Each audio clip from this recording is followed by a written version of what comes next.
A Engie é uma das empresas que mais pagou dividendo ao longo dos últimos anos. Mas será que esse dividendo é sustentável? Quanto que ela deve pagar de dividendo nesse ano e no próximo? É o que a gente vai responder nesse vídeo. Eu convidei o Bernardo para vir aqui falar um pouquinho mais a respeito dessa empresa, tá bom? Vamos lá. Tiago, colocando todo mundo na mesma página para entender até qual o rumo desse dividendo da Engie daqui para frente, primeiro a gente precisa entender como a empresa ganha dinheiro, como ela conseguiu crescer esse resultado ano a ano. Em resumo, a Engie é hoje principalmente uma geradora de energia elétrica, mas que também tem uma operação inicial e até crescente em transmissão, além de uma participação em transporte de gás com 17,5% da TEG. Em geração, ela basicamente opera essas concessões de usinas que duram 30 anos, tendo o direito de vender a energia fruto dessa capacidade instalada em contratos também longos com preço pelo megawatt-hora acordado. Então, se ela tem, por exemplo, 90% da capacidade já contratada a R$200 o megawatt-hora para 2024,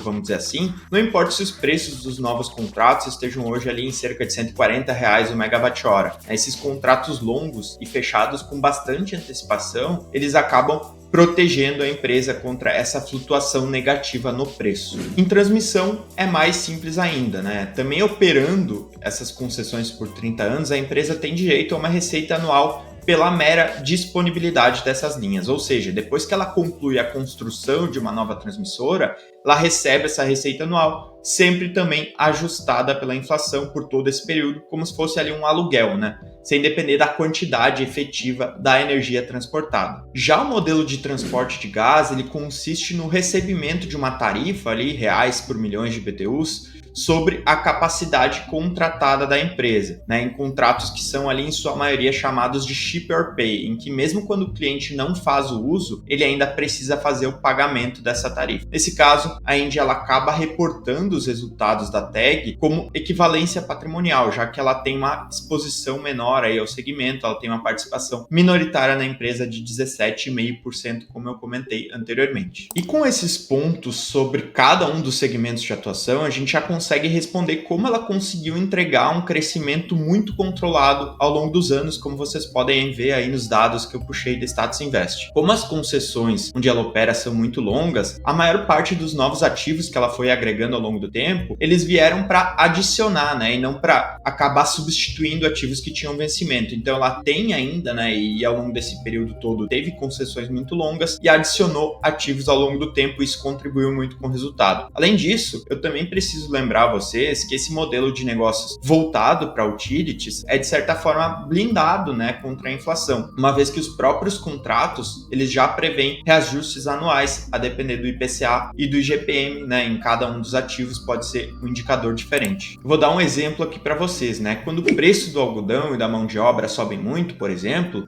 a depender das condições do país, a Renner, a CIA, etc., elas não podem simplesmente subir o preço dos produtos que elas vendem, né, dessas roupas. Basicamente porque ela pode perder muita venda fazendo isso. No caso de energia elétrica, por se tratar de uma necessidade tão básica que ninguém vai deixar totalmente de consumir, esses custos acabam sendo muito mais facilmente repassados para o consumidor, fazendo o próprio regulador do setor já prever isso nos moldes dos contratos. Beleza, Bernardo, me convenceu que o modelo de negócios da Engie é muito bom, né, e que isso se traduziu em bons dividendos, bons resultados ao longo do tempo, né? A empresa entregou aí entre 2016 e 2022, se não me engano, um yield médio de 6,5%, que é bem interessante, é acima da média da bolsa. Mas e para frente, quais seriam as projeções? Puxando aqui também pelo Status Invest, né, os dados compilados pela FactSet, empresa listada aí na bolsa de Nova York, que é parceira da plataforma, ela acaba mapeando a visão de 9 analistas e consolidando aí um dividend yield esperado de 8,3% para 2024 e um pouco maior de 9,3% para 2025. A minha expectativa, particularmente, é de que esses números devem ficar assim em torno de 8,5% em 2024 e até um pouco superior em 2025, né? Eu tenho um yield projetado aí mais próximo de 10% para o ano de 2025. Tá gostando dessa ferramenta? O Status Invest Forecast, eu praticamente uso todos os dias para analisar as empresas, ver os números, ver o que as pessoas estão projetando, e isso está disponível para você agora, ó,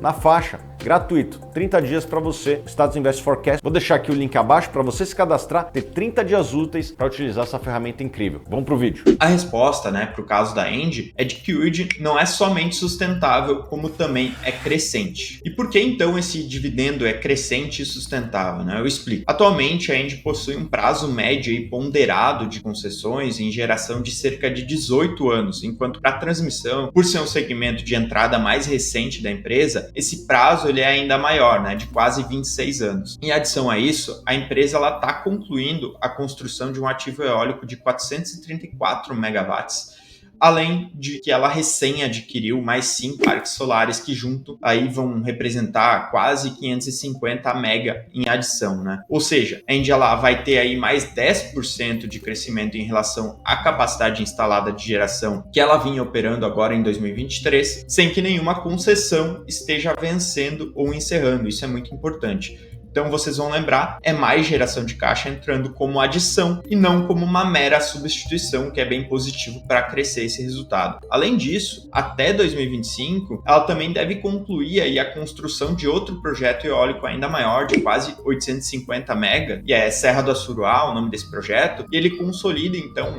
considerando aqueles números que eu citei antes, um crescimento contratado aí de cerca de 20, um pouco mais de 20% na capacidade instalada em relação ao que ela operou em 2023 e por isso a gente acaba esperando um crescimento de 2024 para 2025. É isso então, pessoal. Gostaram desse vídeo que eu e o Thiago trouxemos para vocês? Deixem o like, compartilhem, se inscrevam no canal se vocês curtiram, para a gente trazer mais conteúdos como esse. E aí, se vocês quiserem, novamente eu lembro aqui, ter opiniões, um acompanhamento mais detalhado e praticamente em tempo real dessas empresas, com teses, lives para tirar dúvidas e etc. Então, avaliem a nossa assinatura da Suno, tá? Confiram os links aqui na descrição. Até a próxima, pessoal. Tchau, tchau.